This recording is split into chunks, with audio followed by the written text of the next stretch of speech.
If you run a SaaS startup, especially with AI, the pricing becomes quite an important part. Usually you have to pay for each transaction. And if you offer a flat rate, for example, 20 euros per month, and users overuse your software solution, and suddenly you might have to pay hundreds of euros. If you have several clients like that, you can go bankrupt. At the same time, people are getting tired of those fixed monthly subscription plans because there are just so many tools that they want to use, and it can become quite expensive to use several tools. In the following interview, Diego Regules, who found an AI research tool, is going to share his learnings from the startup on how to price a SaaS, which kind of business model to use. Which kind of business model do exist, and what do you think are great business models and bad business models? I think I would start off with the traditional SaaS model, right? Where you would have a subscription-based license that could be attributed to either like a consumer or like institutions. That's worked out fine because it has given investors a very predictable model to also value companies, and for entrepreneurs and leaders like ourselves in the space. However, with the AI world coming up in a very different shape of how it's delivered, a new emerging model, I think, will arise, which is going to be outcome-based and not so much on a subscription-based. It should be valued the output that these AI-powered solutions provide to their users. And that output should be more transparent as to what they pay as well.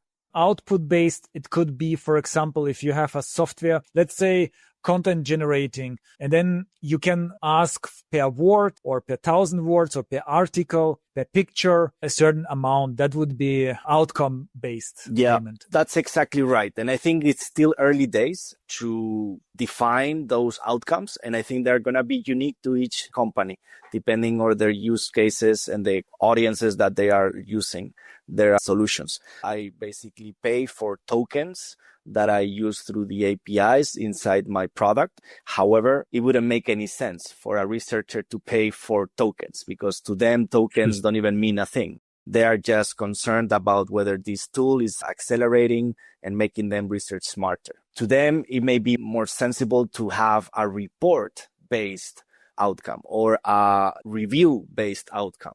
And that review could cost X. And if that review contains certain amount of parameters, you can include a dynamic component to this model as well, which could be something that we understand as consumption-based. And this is the whole hybrid model that we were just introducing earlier, is that you can have a base price, but at the same time, it doesn't amount to how many users can actually get outcomes throughout the month for the same asking price that they pay for. It's still work in progress for many of the AI companies, but I am convinced that people are going to pay for what they get out of these assistants and out of these solutions, rather than paying a fixed price for something that they may not use as much, right?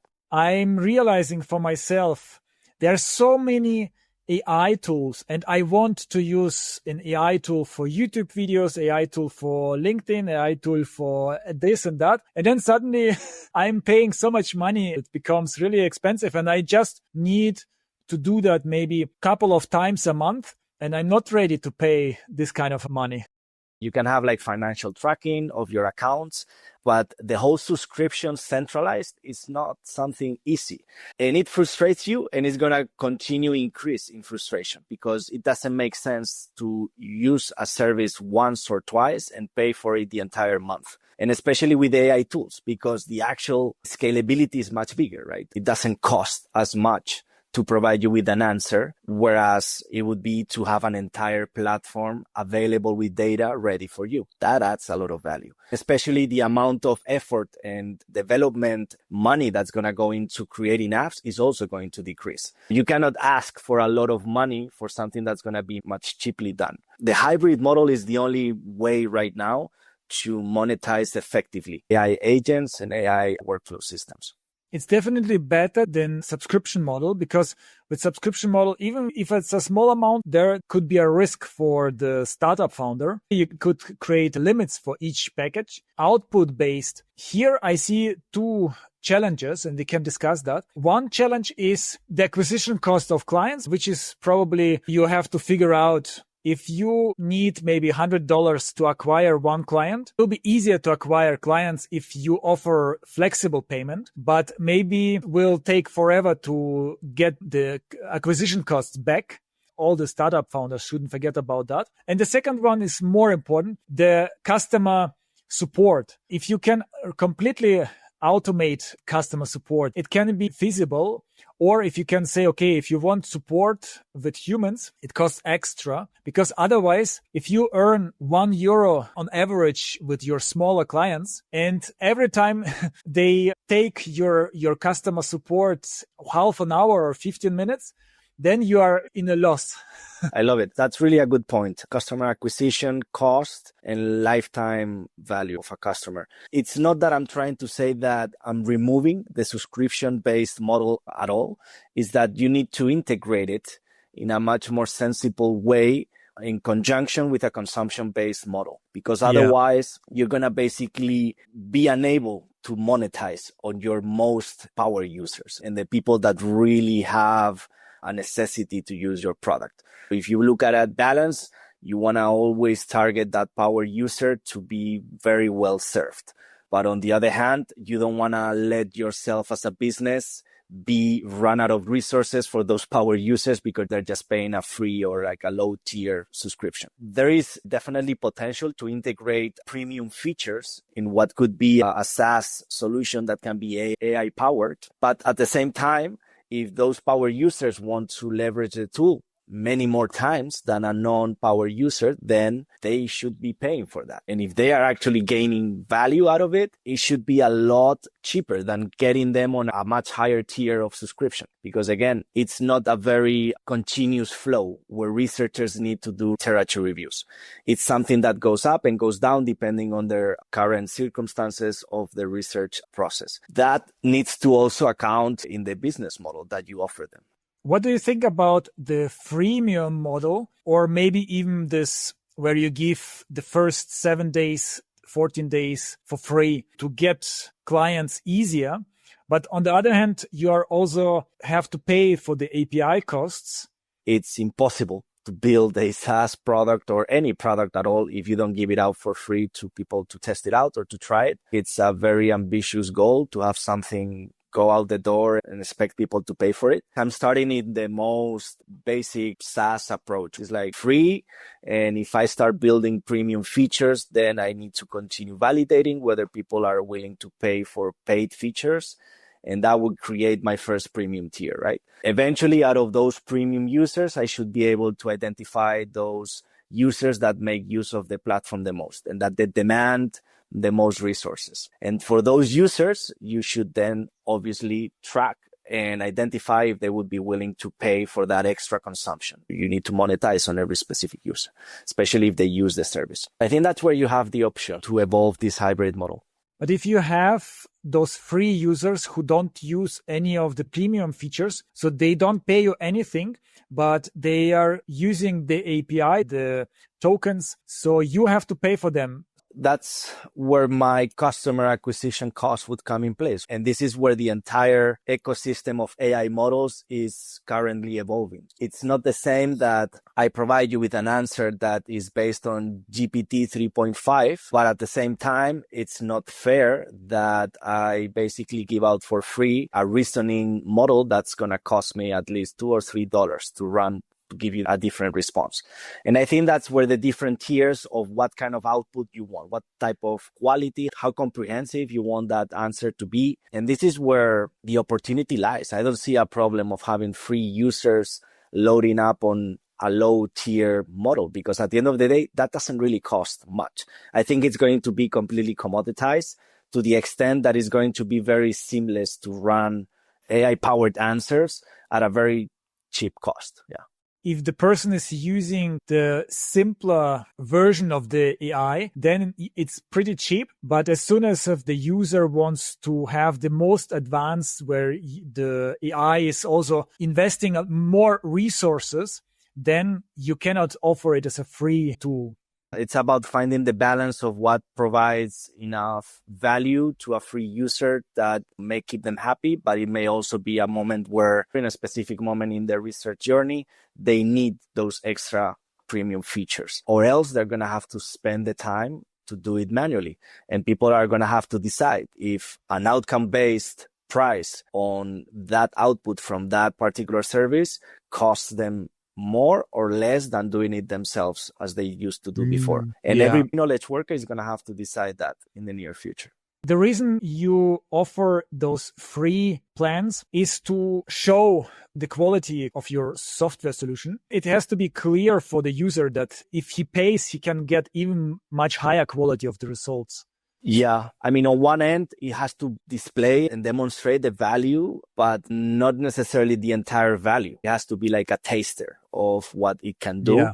And obviously, it has to be driving towards the usage of those premium features, because that's what exactly hits the nail on making your life easier and making you happier. And the good thing is, if you are offering not a subscription-based, but usage-based, then the step to premium features is much easier for the users, because they think, okay, I can test the premium answers features just by paying €1, for example. It's not like nowadays with many SaaS. The craziest is if they only offer yearly a subscription model, then you will have, it's like such a crazy decision. That's a great point. Talking again about that acquisition of the customer, what makes more sense for a particular potential interested user to pay €1 for an extra feature that is maybe gonna revolutionary to them, or sign up for like a $40 or $20 subscription for the entire month with a minimum of 3 months and 6 months, and it's cheaper if it's a year. I don't want to make that decision. All I just want to do is to try the feature, and maybe then I decide if I want to sign up for like longer term. So definitely it brings down the acquisition of that, the time to acquire a new customer, because they're going to be trying more for cheaper. For me, 7 days test period is pretty short, because I tried a software solution recently, and during the week I was busy, and then there is a weekend and suddenly it's over and you have to pay €30 to continue trying. You didn't get to try it. You are not like with your head to decide whether you want to add another payment to your monthly bills. And so wouldn't it be easier to just allow you to maybe try it for a much smaller amount than that subscription? Yeah, absolutely. Or even make it hourly based. Right now, the options are limitless, right? You can just restrict people to use something right at the moment they want to try it. Yes. The user should be able to add a limit that he maximum wants to pay, so that there is no surprise like €500 suddenly and you didn't realize it. I used to work at Swora for a little bit of my time, and it's one of the leaders in basically subscription-based SaaS software. By talking to customers, I realized that one of the best options that I saw is when they allow their own customers to basically customize their payment plan. I really love that, because that allows me to really decide and take control on, like, if I surpass this amount because I don't want to pay too much, I'm going to have to be charged for an extra request, etc. It gives the options to really configure your own financial burden on that particular solution. And I think that's great. Let's talk about pricing, what you are paying for the usage of AI, of the source, so that you don't risk to pay more than what you get from your users. In my particular world, agent-based workflow that has the option of configurability from a search perspective, meaning that the context can vary widely from each of the requests and each of the interactions that users have with the assistant. I've seen calls and basically reports that are generated for less than $1, but I've also seen reports that can take up to $2, $3, or even $4 with very basic models. This is not even talking about the reasoning models. Like, we're talking about GPT 4.5, 4.1, the range I'm considering at the moment that I need to cover, again, for the power users, but also understanding what elements or what factors increases my price. And in the case of AI, mostly is going to be the context, right? Especially when we talk about generative AI. I've made my entire architecture to be very flexible in that sense, but it's yet to be defined whether I charge you for a bigger context for me, or if I just limit it to a very specific type of content so that you don't go over that unless you pay for it. And it's important to really understand the pricing model of your AI. For example, in your case, you are using not OpenAI, you are using Google. I'm using a few of them. Even in the same workflow, there are at least 2 or 3 models that can be called upon. Mostly OpenAI, Google, but I'm also using another open source trained model that's running on the cloud that I manage. That's a combination of the different technologies out there to provide the best outcome for the customer and the user, but also to play with the context windows. I have to say, I use different models because not all the companies are allowing so wide context. For example, Google has the largest context windows in AI, as far as I know at the moment. What does it mean? It means that you can input as part of your prompt up to a certain amount of words. To me, that's very important because the amount of words equal to the amount of data that I get to provide and create a sourceable review, a literature review. So I had to really understand the world of context windows in each individual model and how they actually affected the cost price, right? Because you have to optimize for that. Yeah, that's a good point. Sometimes you don't even need the most advanced AI solution. And sometimes you don't need to pay for that so much for simple stuff. If the user can choose the quality and the price, it can benefit not only the user, but also you as a founder, but also environment, because it costs so much energy, electricity and stuff. Yeah, it's true. It's not an easy decision to make, but at the end of the day, it's also based on the experience. You have an option right now. You can pay $20 to OpenAI and have access to some of the premium features. Now, you can also pay $200 and have access to the really wow features. They may be so wow that I'm not willing to pay to try them. This is where I have to decide how much do you really need to pay to try these new tools, when in reality, I get more than enough with these other ones. The experience is, what are you willing to wait for? An answer that's going to be provided to you within seconds or milliseconds, or an answer that's going to take you 30 or 40 minutes, like it currently does with deep research functionality that OpenAI and Google offers. This is crazy, right? Because to you, it may not matter, but to someone else, they don't want a report that takes 30 minutes to be created. They want something that is much faster, but good enough. The balance of what good enough means depends on each individual audience. So I think that's critical to understand that. Yeah. And let me bring another element to that precise point. Does a researcher have to rely on what OpenAI or Google is searching for them? Or do they want to have absolute control, credibility, transparency, where the sources are going to come from? And this is also critical. I've realized that OpenAI hasn't really built the credibility with academic and scientific researchers because of the hallucination problem, and because right now, they're not really focused on that particular segment of sources. And this is where I think the opportunity lies for people like myself and many others, right? You can create very verticalized solutions, also verticalized in the data science perspective, right? You can basically isolate specific sources that are going to be much clearer for the consumer to understand that what they get is what they expect. I personally don't want to be searched for me because I know exactly how I might want to filter my own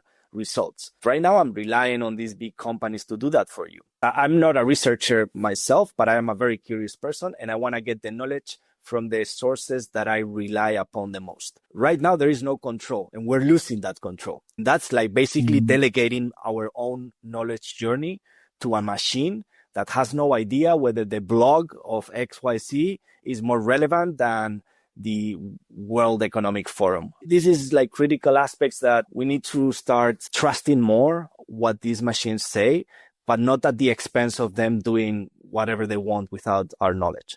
It would be great to have certainty score where AI would say, I am sure 99%, I am sure 30%. And then you would understand where you are standing, because sometimes the ChatGPT is so confident and so wrong. The confidence level is something that I'm actually looking upon in my particular product as a way to compare whether academic research papers come from reliable journals and publishers. And this is basically targeting to combat fake science, which is a big problem in the industry. And the way I'm doing it is by providing you with a confidence score that I have found specific sources of this particular journal in sites that are pretty much saying that they are predatory sources, which to an academic might change the entire decision on whether they publish there or somewhere else, or whether they put some specific focus on the publisher that takes 7 months to get back to them on a response. It's no longer about whether the data pertains to you or me, but whether I can provide you with a better experience leveraging the data that is out there, right? One other thing that the founders have to take into consideration, that prices can dramatically change those APIs, because at the moment, ChatGPT, OpenAI, they are not generating profits at all. They are generating losses. And at some point, they will start increasing the prices per API. And you have to be on top of that. If you see it a few months later and your invoice skyrocketed, you could have a problem. Yeah, that goes along the same lines of whether licenses and subscription licenses have to be increased. You cannot increase the price because at the end of the day, that's going to affect the retention, right? If it really changes dramatically, as you say, obviously you'll have to readjust. But if it's a very slow increase, sometimes I feel like you have to absorb it as a business instead of risking your user retention. I've seen it firsthand with large customers. They hate to have to pay every year more or every month, especially when you don't see the value. If you haven't adopted a tool, you're paying for it and they ask you for more. It's like, how are you going to feel? First, you need to adopt. First, you need to use. And then when you realize there is value, there should be a no-brainer to pay for it. With our first SaaS startup, we made a mistake not offering the premium features that users valued so much. Initially, we had a lot of demand on our platform, but it was for free. Then we started offering some premium features and no one did care so much about those. But retrospective, the problem was that we didn't understand what they actually care so much. Yeah, I was about to ask, did you ask them what those premium features should be? How did you find what the premium features has been? To me, it's taking months and it's one conversation at a time where you can distill what this person is telling you. It's a lot of work, especially when you cannot really know everything under the earth of how people research. There are many different levels of research. I think I need to understand and I need to put myself out in the service of how I can help them. And that's how you can create something that can add value to their workflow because you first listened. That's a classic mistake. Don't get me wrong. I think I've done it in my previous ventures as well, where I had built an entire product and did we ever test it with someone? No, but the product was there, right? In this case, I'm remediating on that mistake by building along the side of the few registered users that are using it. And that's the advantage of having a free plan where you can get those 50 users, 100 users and see in analytics how they behave, which buttons they are clicking. Exactly. At the end of the day, I don't analyze so much the entire user behavior from a monitoring standpoint because I also want to be transparent. There is no extra like monitoring, but I try to get on the phone. I try to get on meetings with them as much as I can. It doesn't work out as much as I would like to, but the people that actually do get on the phone are like, it's just golden conversations for me because you start creating patterns of how people expect something that AI can offer to them. And I think this is the most beautiful thing of innovating. People think they know what people want. That's not true. You need to be a visionary, but with your feet on the ground, in my opinion. So you need to really know what people desire out there. Which other common mistakes you can imagine the founders are doing with the business models? I am trying to embed a very AI-driven operation inside my business. So I am trying to leverage as many AI-driven tools as I can. However, I don't want to be paying for all of them when I need them 1 month or 2 months. I'm not creating videos every single week. However, I am paying my HeyGen subscription, which is great. I don't blame them. But again, you have to have a balance of how many people try your product first before asking for that subscription. And it's quite annoying that to really make use of some of these services in a real way, you always almost have to pay. When in reality, I needed 3 videos. And I think that's also a mistake from understanding like how many people can really make use of your tool. You cannot just restrict yourself to like specific audience of people that are just going to be doing 300 videos, because maybe you can make some money on the people that actually make 3, 4, 5 videos. Adapting to that and customizing and allowing that customization, as we discussed, is also very important, not to make the mistake. And then the other mistake I've seen is basically not thinking on the problems that you're solving. With AI, everybody in many ways are just trying to slap AI features to like SaaS legacy solutions. That's not going to solve the problem. You need to understand what the problem is. Not everything AI based is going to be a chat interface, right? That's one of the things I always wonder is, man, I'm tired of writing so much to ChatGPT. Like, shouldn't there be an easier way for me to get what I want out of this? And yes, there is, but you need to define those pathways, right? You need to define what those workflows are, and it's not easy. Yeah, that's so true that it seems to be so easy to create an AI SaaS solution, just connected with OpenAI and you have a business. But if the business, first of all, is very similar to many other businesses, and second of all, doesn't really give much value, then it's also very difficult to succeed. Even if you do marketing pretty good, still it's an uphill battle. And even if you get those clients, they will leave pretty soon because you are competing against an ocean of free tools. So you have to specialize and you have to give as much value as possible by talking with the target audience, by understanding the target audience, their pains. Yeah. At the end of the day, Wilhelm, I think with AI, it's going to allow for the most hyper personalized experience that technology has ever been able to offer to any consumer or customer, which means that if it's going to be hyper personalized, you need to very much go into the trenches of understanding how that personalized experience is for each individual user, which again creates the entire opportunity of verticalization. That's critical in terms of understanding that how that experience can really change your life. People think they can change their life by just adding AI. It's not. Some problems already have solutions, and some solutions don't need to be re-engineered. You still have to go the old way. You got to find the problem first and identify the use case and go from there. What would you like our audience to do? Connect on LinkedIn, visit your website? Both would be great. If you want to learn more about what I'm doing and how I basically grew into becoming the engineer and like running CEO of my business, I'm happy to connect on LinkedIn. And at the same time, I have to obviously encourage every curious person out there to check out my current project, abstracts.com. Awesome. Thank you very much, Diego.